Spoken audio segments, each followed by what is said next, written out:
So picture this. You wake up to the sound of your alarm.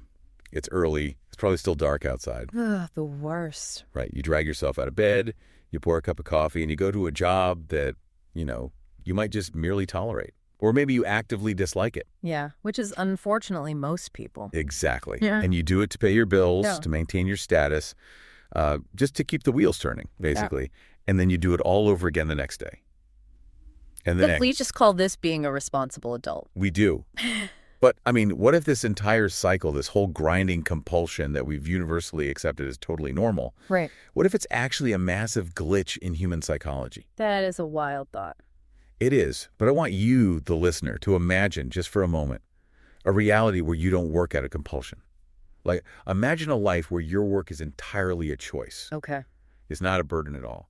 Whatever you're doing, whether that's building a house, writing code, raising a family, you are operating out of pure, unadulterated joy.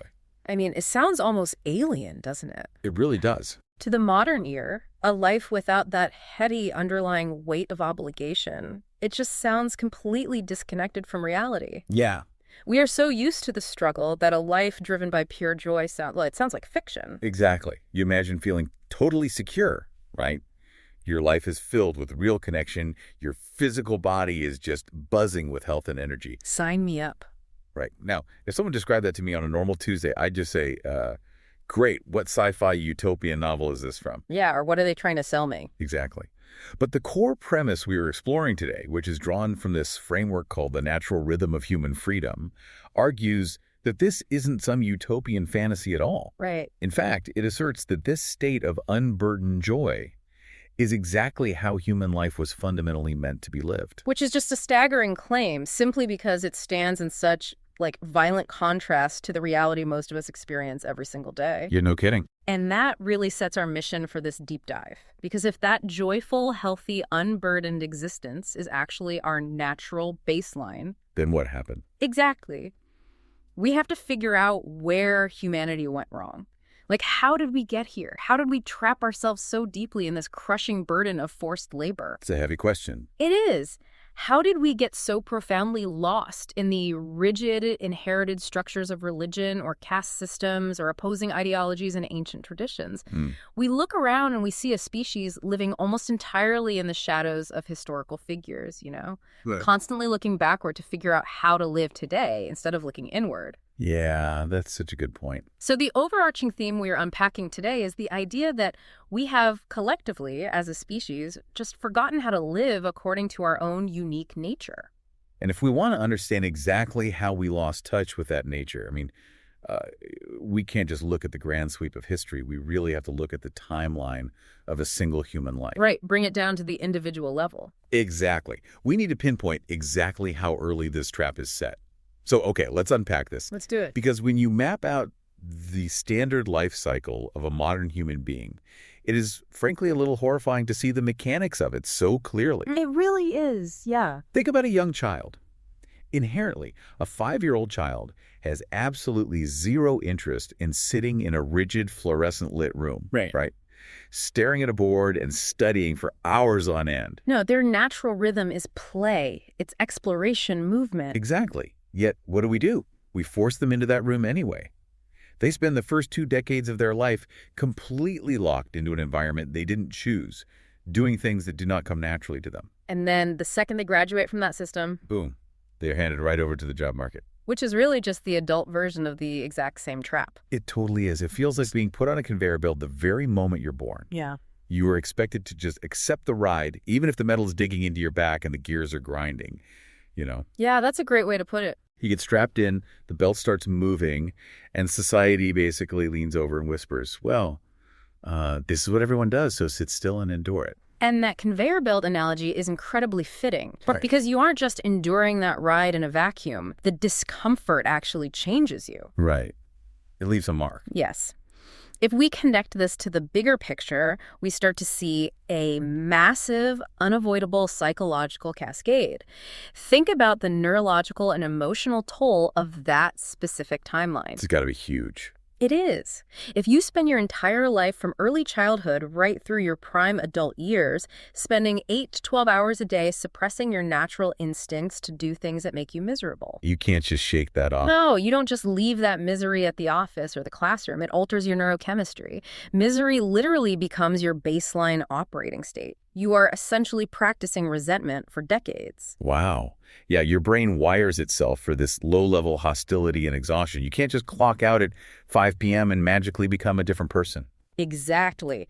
The framework we're analyzing makes a brilliant, piercing point here. If your daily waking existence is rooted in unhappiness and compulsion, how on earth can you magically become happy in your personal relationships? You just can't. Right. How can you walk through your front door, flip a switch, and suddenly have this joyful, deeply fulfilling marriage? You simply cannot compartmentalize a life of compulsion. The misery just bleed into absolutely everything. It really does. Your patience is thinner, your empathy is completely drained, and your ability to even experience joy is heavily suppressed.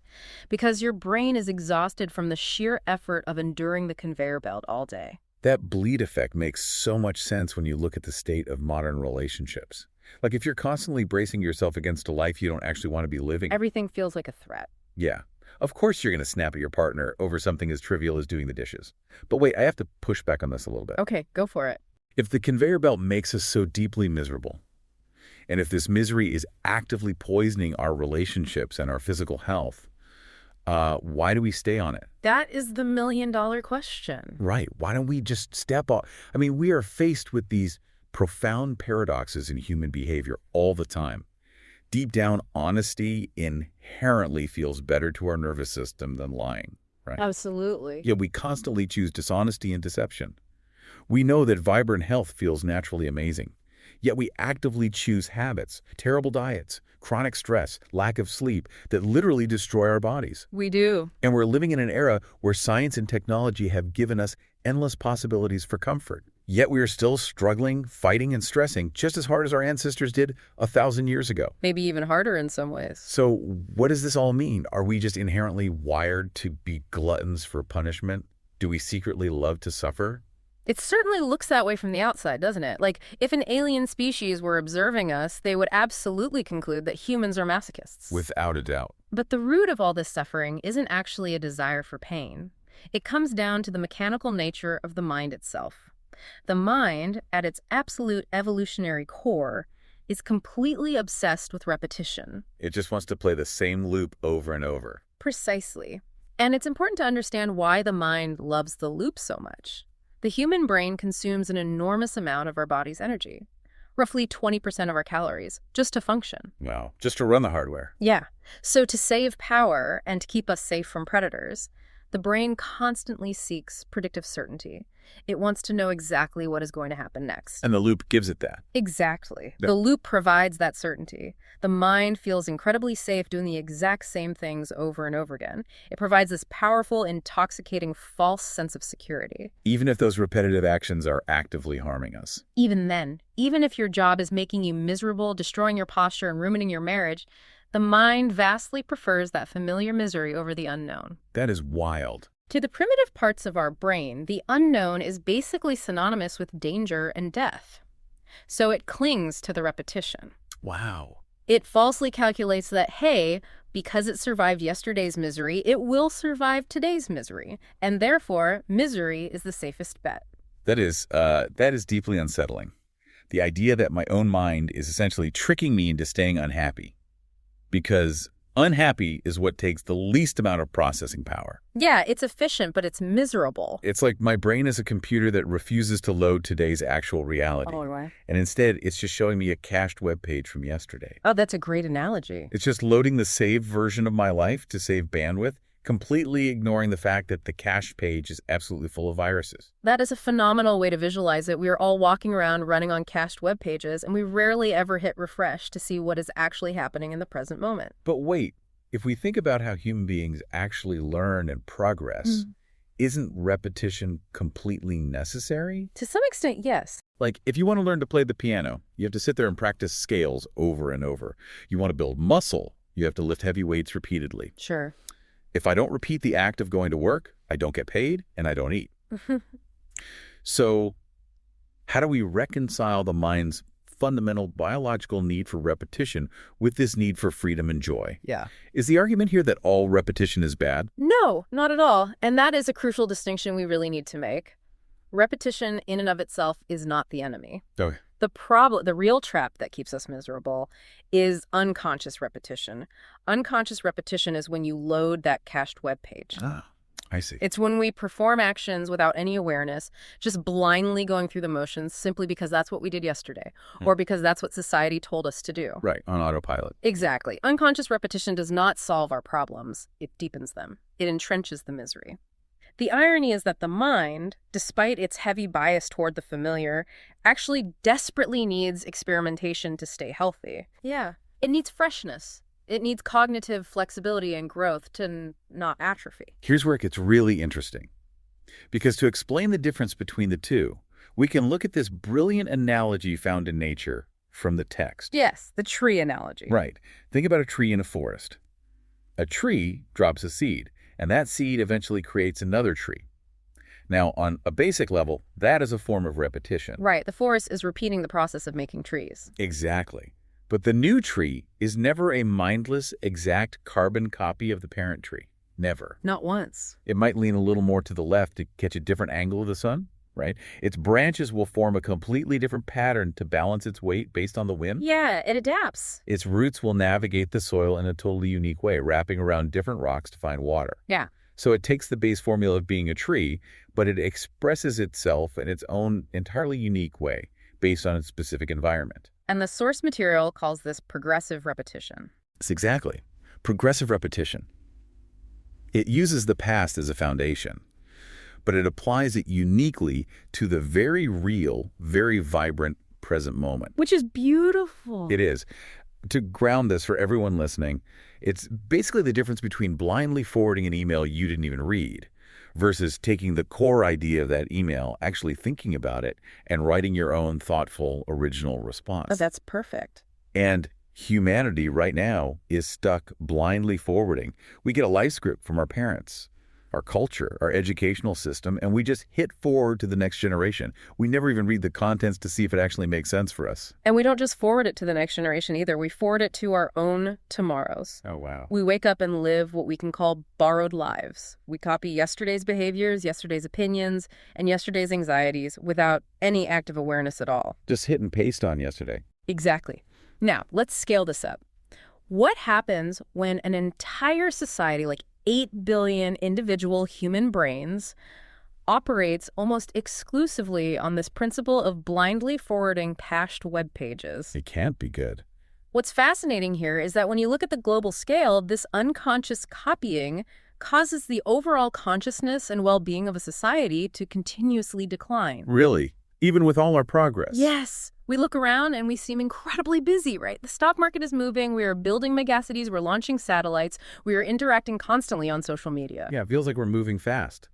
But it is movement with absolutely no true direction. We are perpetually confusing hyperactivity with actual progress. Yes, the symptoms of this massive societal glitch are everywhere once you actually start looking for them. They really are. Even after 100 years of the most rapid, mind-bending technological advancement in human history, we are still chasing the exact same narrow, borrowed identities. The exact same ones. We still measure a successful human life by the exact same rigid metrics, become a doctor, become an engineer, become a corporate leader, accumulate wealth. Status. Exactly. If you are listening to this right now on your commute, think about it. You might have a supercomputer in your pocket that can access all the knowledge in human history. Literally all of it. But our thinking about the most fundamental human experiences, like our thinking about relationships, about the rules of sex, about morality, about the very meaning of life, it has remained almost entirely unchanged for thousands of years. It's wild when you frame it like that. We've updated the hardware of our society over and over, but the emotional and psychological software we are running is ancient. We haven't updated the OS, and it is full of bugs. And running that outdated, deeply bugged operating system has a massive, devastating macro cost. There is a very specific, very dangerous chain reaction that occurs when a society runs entirely on unconscious repetition. How does that start? It almost always starts with a community or a culture holding on to one historical figure. It could be a political leader, a religious prophet, a philosopher, or even just an ideology. Okay. And they decide to follow them blindly, generation after generation. It essentially removes the burden of original thought. Because the thinking has already been done for you. Exactly. But what does blind following actually create in practice? It creates sameness. It demands conformity. Everyone is pressured to mold their uniquely beautiful individual nature into this one single acceptable shape. Which goes against everything we just talked about with the tree. Yes, because we are naturally diverse. We are biologically meant to be like those wildly unique trees in the forest. So forcing everyone into the exact same rigid box creates an immense amount of internal psychological friction. You're just constantly fighting yourself. You are constantly suppressing who you actually are to fit the mold. And that sameness inevitably creates deep, simmering frustration. Because it's like trying to wear a shoe that is 3 sizes too small every single day of your life. Yes, exactly. It hurts. It alters how you walk. And eventually you're going to be furious at the shoe, furious at your foot, and frankly furious at anyone who walks past you comfortably. Precisely. You are fundamentally denying your own natural rhythm. And when an entire society is built on that kind of suppression, the collective frustration doesn't just evaporate into the ether. It has to go somewhere. It ferments, it pressurizes, and it slowly, inevitably turns into hatred. This is the crucial mechanism we really have to understand here. The dishonesty, the systemic injustice, the brutal exploitation, and the wars we see all over the world. It's all connected to this. They are not random, disconnected geopolitical problems. They aren't just bad luck or a few bad apples. They are flashing red warning signs. Wow. They are the inevitable, predictable symptoms of a humanity that is moving in the wrong gear. When we suppress our true nature through unconscious repetition, the resulting internal friction has to project outward. It manifests as societal conflict, tribalism, and violence. It's the perfect analogy, moving in the wrong gear. It is exactly like driving a car down the highway, pushing 80 miles an hour, but you've refused to shift out of first gear. Oh, the sound of that engine. Right. The engine is absolutely screaming. You're burning through fuel at an unsustainable rate. The whole machine is violently shaking, and you're just sitting there behind the wheel wondering why the ride is so incredibly stressful and why things keep breaking. Yeah, shift gears. Exactly. The core message here is essentially begging us to shift gears. Stop doing the exact same unconscious loop and expecting the engine of society to somehow quiet down. And that leads us to the ultimate inescapable takeaway from this deep dive. We can build taller skyscrapers, we can invent infinitely faster computers, we can create more and more complex economic systems to distract ourselves. Yeah. But unless we fundamentally change the way we think, unless we actively break the cycle of unconscious repetition, we will just keep moving. Just spinning our wheels. We will experience endless motion, endless noise, and endless exhaustion, but we will never actually arrive anywhere meaningful. We will never arrive at that baseline state of freedom, deep security, and spontaneous joy that is actually supposed to be our natural birthright. Which brings us right back to you, the person listening to this right now. Yeah. We've talked a lot about global society and the grand sweep of humanity, but society is just an illusion. Right. It is just a collection of individual human minds. It's just you, me, and 8 billion others. This raises an important question, and it's one we want you to genuinely, unflinchingly ask yourself today.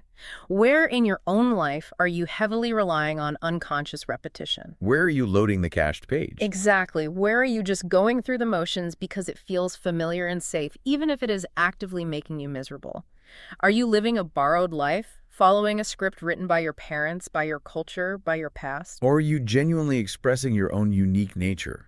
Are you the new tree finding its own light and shaping its own branches? Or are you just blindly forwarding an unread email to the next day of your life? It's a heavy thing to audit your own life that way, but it is incredibly liberating once you finally see the trap for what it is. And I want to leave you with one final thought to mull over as you go about the rest of your day, building on everything we've unpacked. Let's hear it. So we talked about how human society is acting like a forest, where every single tree is desperately trying to be an exact unconscious replica of the very first tree that ever grew. Right. Millions of identical clones. Right. But here is the catastrophic problem with that strategy. Right. What happens when the environment around that forest fundamentally changes? Oh, wow. What happens when the climate shifts or a completely new element is introduced into the soil? In the natural world, A forest of identical clones is the most vulnerable thing on the planet. Because there's no genetic diversity to handle the new threat. Exactly. Yeah. A single new disease or a slight shift in temperature can wipe out the entire system in a matter of days because there is zero adaptation, no freshness, no progressive repetition. That's a terrifying thought. It is. So the question is, as our world changes faster than ever before, can a human forest of identical, unconsciously repeating clones survive a new season? Or is our desperate, fear-based clinging to the familiar actually the real danger? Exactly. Is our unconscious repetition actually the biggest threat to our future survival? Think about that the next time you feel the conveyor belt pull you forward. Remember, you have the choice to step off, find your own natural rhythm, and finally begin to work and live not out of compulsion, but out of absolute joy.